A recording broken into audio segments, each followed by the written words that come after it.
And welcome to part 3 on pseudocode. Now, as I have said at the beginning of the last video and at the beginning of this whole thing, it does not matter which order you do your flowcharts and pseudocode in. I personally prefer to follow on the flowcharts with pseudocode because I can then have the bigger picture done and then break it down to the smaller detail, but that's up to you guys. That depends entirely on how you work. So there is no difference. Now, I have the same elements from what we made before. The only difference here is I've cleaned them up a little bit, so our mechanics and elements are a little bit tighter, and the how the game is played, that broad outline is now down the bottom here, so we can write our pseudocode on this side and make sure we cover everything. So pseudocode is the plain language. It's the pure plain information that we use to just explain things in some detail, but not in overt technical language. This is the sort of thing we give to our managers, the sort of thing that we give to overviewers, or the sort of thing that we prepare and give to a client so they can understand what is going on in a system, not necessarily what we are trying to do on a very, very technical level. So that's how the pseudocode stuff works. So if we go back to this document, which is going to be with you guys, this is, again, the Year 11 course on how these things are done. And there are lots of examples of pseudocode and pseudocode guidelines in here. And I would expect you to be following these particular guidelines for what things are to be done.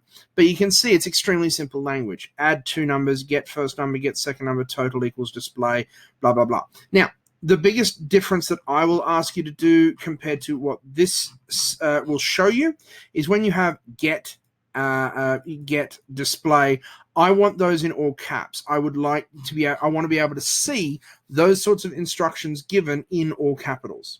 Now, we can use this for if then else conditions because we're simply asking a question. If something happens, then do something. It's that simple, right? So when we have these sorts of situations, we can show those in pseudocode, and you'll notice here they have done that in all capitals. So I want to see these sorts of things in all caps. So let's get started with our snake game. So the first thing that happens is we use the begin code. So we're going to begin, and I'm going to give a tab. Now, this program is called Notepad++. It's a great little piece of software. It's free for you to download. It's installed on all the computers at school, and it is a programmer's haven. When you save programming files, you can see that all of the keywords and such are demonstrated in the programming language.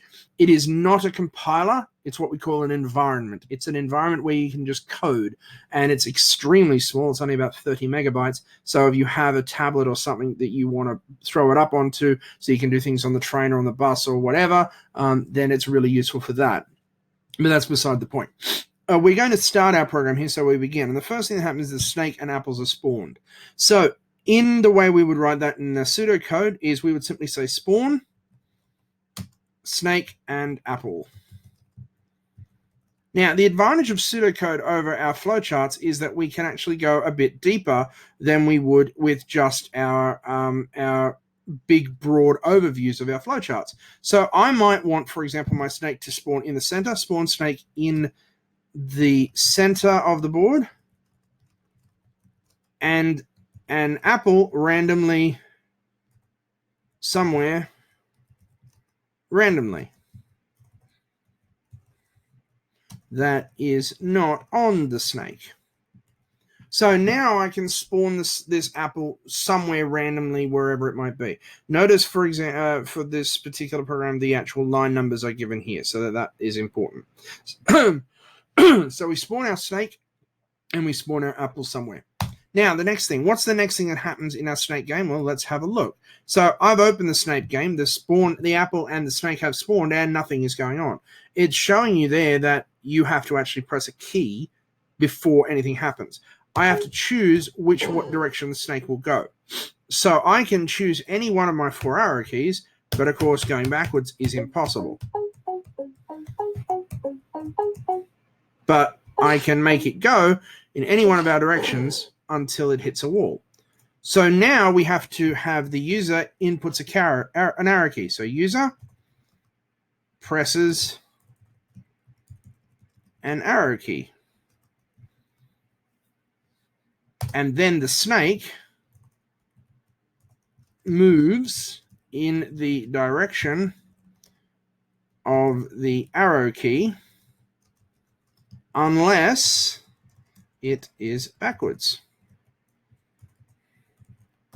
So the snake will move in any of the 3 directions that it can, 1, 2, or 3, except it will not move backwards. So when I respawn this one, it will not move backwards. You can't see me.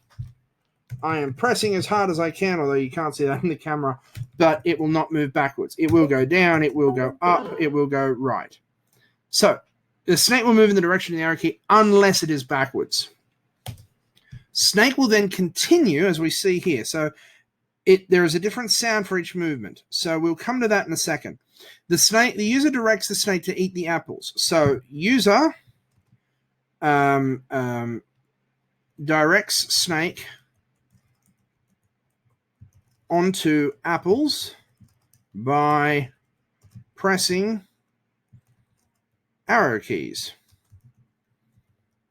So it's that simple. The user directs snake, not skake. The user will direct the snake onto the apples by pressing an apple key. When, or if I should say, if snake collides with apple, then, now here's where we make a decision. If the snake collides with an apple, then we've got to add a point. Add 1 point to total. Now, just for my pieces of mind, I like to space things out a little bit. I like to give a little bit of extra space, and this is where I would put an extra space in here. So if the snake collides with an apple, you add 1 point to the total. That's simple. That's what happens. Then we also respawn an apple, so spawn an apple somewhere randomly that is not on the snake. Spawn an apple somewhere randomly that's not on the snake. Somewhere randomly on the board.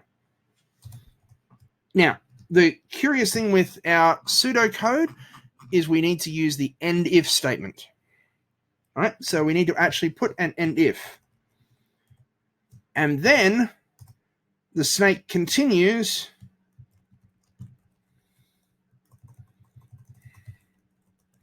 moving as well. The snake will continue moving in current direction. It's that simple. The snake will continue moving in current direction until user presses arrow key.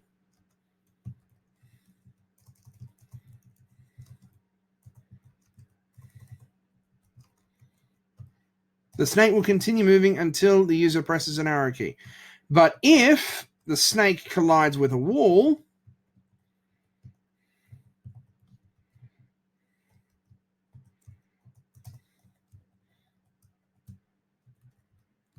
the game's over.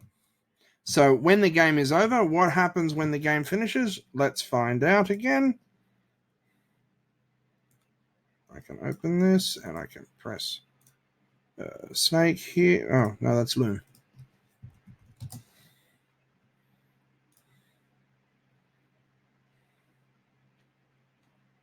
Come on. When we collide with the wall, the total is displayed. So when we collide with the wall, the points are displayed to the user.